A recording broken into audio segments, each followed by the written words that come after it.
Assalamualaikum teman-teman, selamat siang. Nama saya Roisatul Masrurah, mahasiswi Pendidikan Agama Islam di Sekolah Tinggi Agama Islam Al-Hikmah Cilandak, Jakarta Selatan.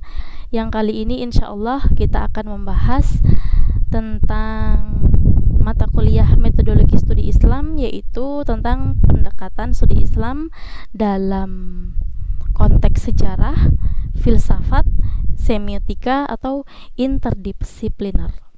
Untuk menyingkat waktu, baiklah kita mulai. Bismillahirrahmanirrahim. Untuk kali ini yang pertama kita akan membahas tentang studi Islam melalui konteks sejarah.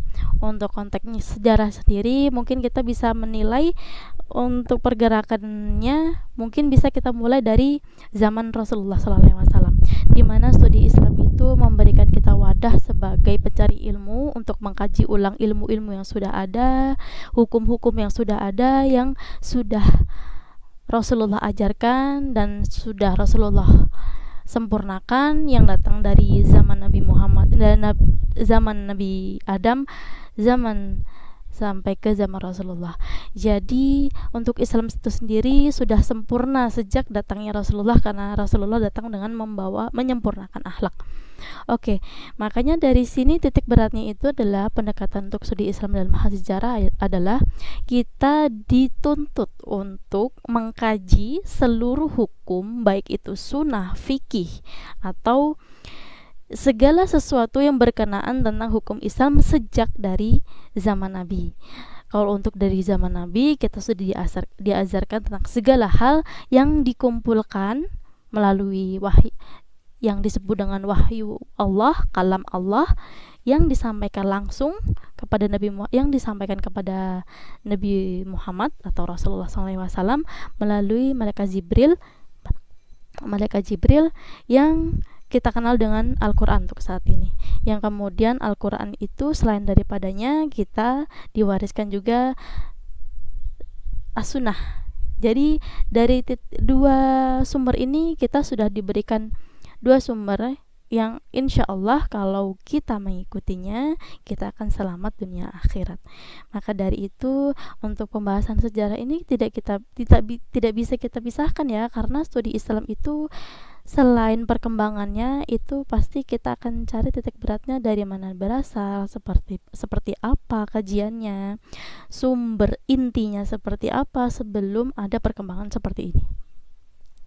Untuk zaman Nabi dahulu sebelum ada Islam sebenarnya hukum Islam sudah ada, cuman mungkin ada yang berbelok, ada yang belum tepat.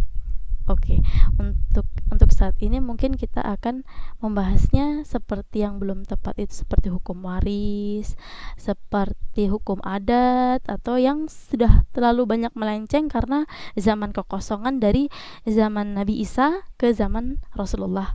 Itu sudah terlalu banyak penyimpangan dari hukum Islam itu sendiri. Kalau untuk zaman Nabi Muhammad atau Rasulullah, perkembangan ilmu itu dimulai dari majelis-majelis ya tentunya.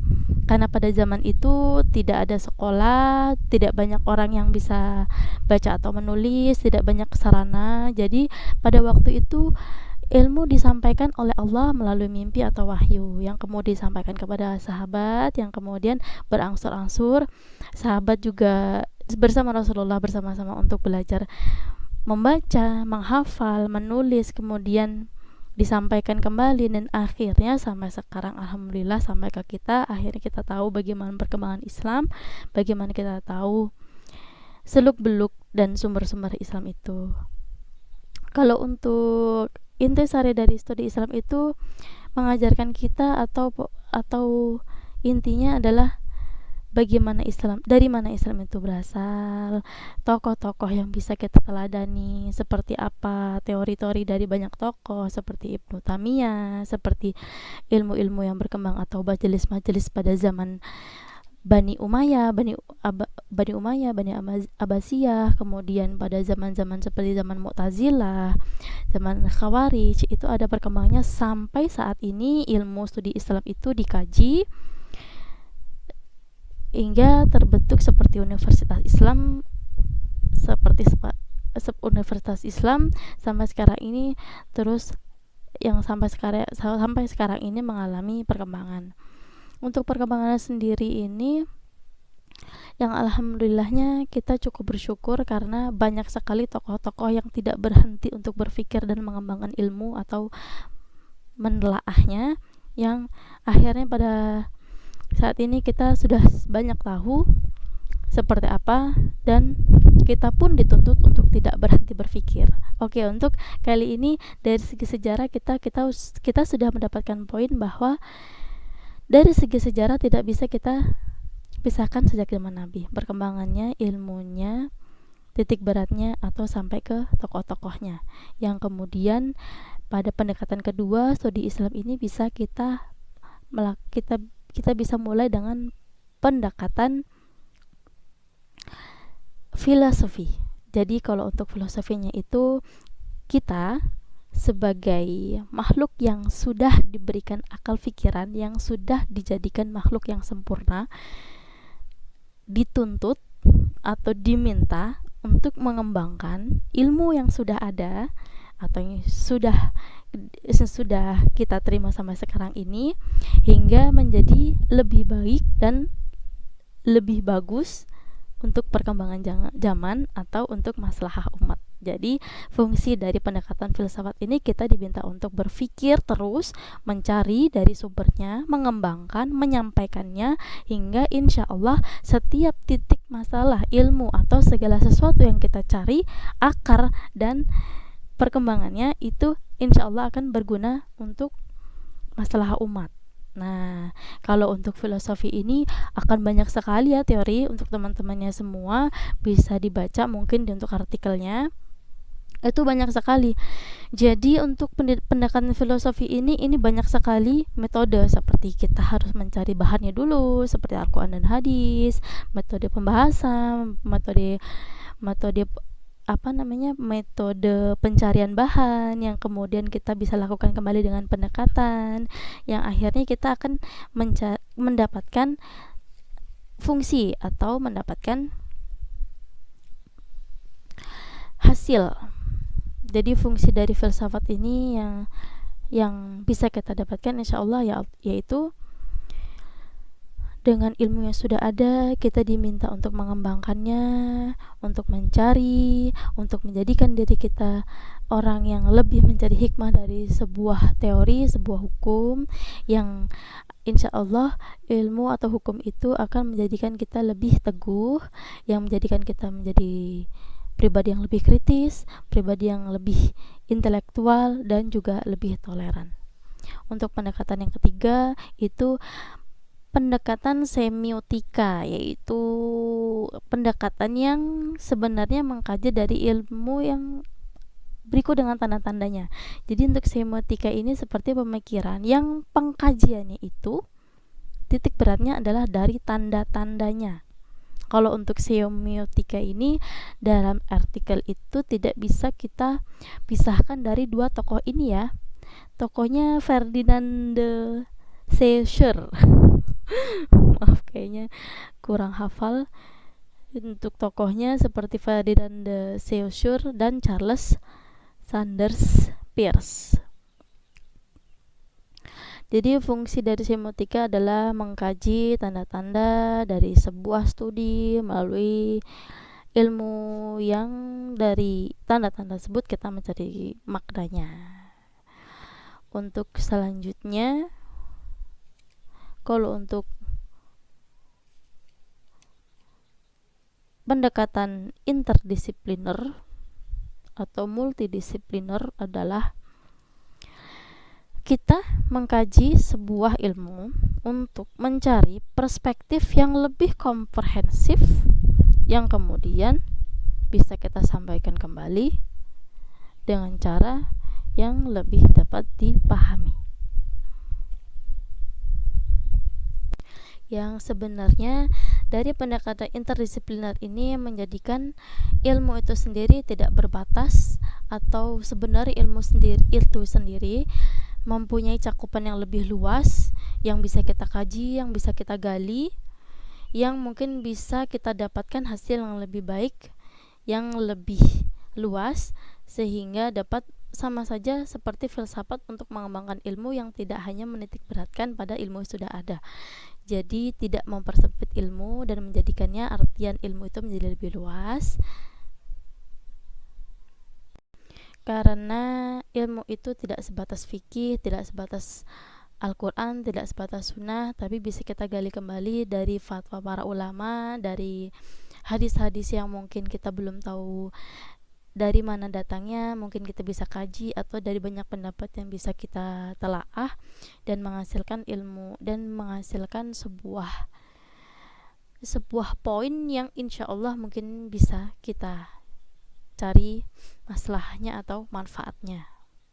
Yang sebenarnya ilmu ini akan membentuk pemikiran-pemikiran baru dan memperluas ilmu itu sendiri, sehingga membentuk dan menyempurnakan ilmu yang sudah ada. Baik, untuk saat ini mungkin sekian. Jadi untuk titik beratnya sebenarnya metode studi Islam atau untuk pendekatan Islam tentang studi Islam itu sendiri menurut saya adalah sebuah kegiatan untuk mendekatkan kita pada ilmu Islam itu sendiri, agar kita mendapatkan sumber ilmu, inti ilmu, perkembangan ilmu, dan segala sesuatu yang mendukungnya agar menjadi sempurna dalam pemikiran kita. Setelah menjadi sempurna dalam pemikiran kita, insya Allah akan menyempurnakan ibadah kita sesuai dengan ilmu yang sudah kita terima. Karena dalam studi Islam itu sendiri kita tidak akan pernah habis membahasnya melalui dengan pendekatan apapun, karena sejatinya ilmu itu dapat berkembang, sejatinya ilmu itu dapat berubah, ilmu itu dapat memiliki tambahan, karena ilmu itu adalah suatu tuntunan atau cahaya. Jadi semakin kita mencari ilmu, insya Allah kita akan semakin mendapatkan cahaya agar hidup kita semakin terang dan tidak akan pernah jauh dari jalan Allah. Makanya untuk ilmu ataupun materi yang kita bahas kali ini insya Allah bermanfaat. Sedikit atau lebihnya saya mohon maaf, pasti banyak kesalahan atau kekurangan. Untuk teman-teman semua boleh menambahkan atau mengkaji ulang, karena saya juga sedang atau dalam masa mencari ilmu. Mari kita sama-sama menambahkan atau memberikan dukungan yang pada intinya untuk studi Islam ini insya Allah dengan cara kita tidak menutup diri atau tidak menjadikannya ya sudah, yang saya tahu begini akan terus seperti ini. Tidak, insya Allah yang namanya ilmu bila terus kita gali, bila terus kita cari melalui majelis, melalui buku, melalui fatwa ulama, segala sesuatu yang mendukungnya, ilmu itu akan berkembang. Setelah kita mendapatkan hasil, apakah hasil ini akurat, apakah hasil ini benar, apakah hasil ini benar-benar disetujui, maka insya Allah ilmu ini bisa kita sampaikan kembali pada generasi kita atau generasi setelah kita yang bisa bermanfaat. Untuk teman-teman semua,